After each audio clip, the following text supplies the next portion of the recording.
दिव्यांशु भाई यार एक मदद कर दो। मैंने ना अभी एक क्लीनिंग सॉल्यूशन की कंपनी डाली। अब हो क्या रहा है कि मेरा माल बहुत ज़्यादा कॉपी हो रहा है और मैं जब लोगों के पास जा रहा हूँ रोकने के लिए या उन्हें बोल रहा हूँ कि रुक जाए तो कोई मान नहीं रहा है। अब इसमें मैं क्या करूँ जिससे वो रुक जाए? तो भाई सबसे पहले बात कर लेते हैं पेटेंट्स की।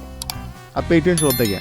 अगर आपने कोई केमिकल सॉल्यूशन के अंदर कोई नया केमिकल फार्मूला बनाया जिसकी वजह से प्रोडक्ट की एफिशिएंसी बढ़ गई है या सफाई बहुत बढ़िया हो रही है, या फिर आपने कोई एक सफाई के लिए इक्विपमेंट बनाया जो आज तक मार्केट में कभी अवेलेबल नहीं, ऐसी चीज़ों का पेटेंट हो जाता है और पेटेंट मिलता है आपको 20 साल के लिए, कोई कॉपी नहीं कर पाएगा। अब सबसे बड़ी बात आती है केमिकल सॉल्यूशन की इंडस्ट्री में ट्रेडमार्क्स की।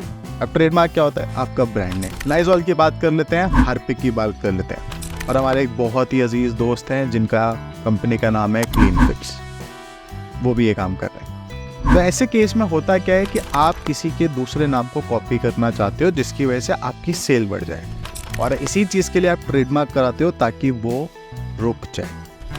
अब बात कर लेते हैं पैकेजिंग की।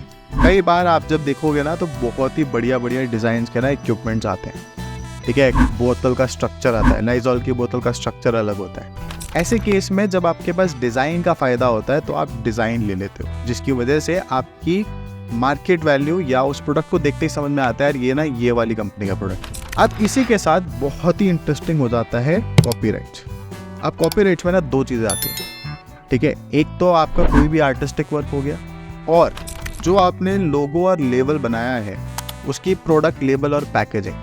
प्रोडक्ट लेबल और पैकेजिंग बहुत ज़्यादा कॉपी हो जाती है। जैसे रिन का एग्जांपल ले लो, रिन की ब्लू वाली जो पॉलीथीन है, हर कोई आज की डेट में नई ब्लू पॉलीथीन बनाना चाह रहा है, इसीलिए ताकि वो सिमिलैरिटी दे दे।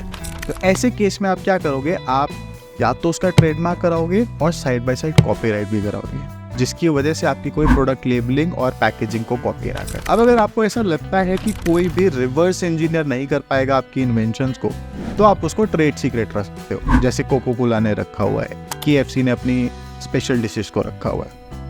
अब मार्केटिंग के लिए एक बहुत ही आजकल नया सिस्टम आया है, ये अभी तक किसी को नहीं पता लगा है, वो है ग्रीन सर्टिफिकेशन। आज की डेट में सब कुछ ग्रीन की तरफ जा रहा है, एंड इसीलिए अगर आप ग्रीन सर्टिफिकेशन लेके अपनी प्रोडक्ट या पैकेजिंग पे लगा देते हैं तो लोगों का कॉन्फिडेंस आपके ऊपर और आपकी कंपनी के ऊपर बढ़ जाता है। अब भाई आपको तो पता लग गया कि आपको कैसे प्रोटेक्शन करनी है। अब ये अपने दोस्तों के साथ जरूर शेयर कर देना। कल जरूर मिलते हैं, किसी एक और नई इंडस्ट्री को पकड़ते हैं और उसके बारे में फिर IPR प्रोटेक्शन करते हैं।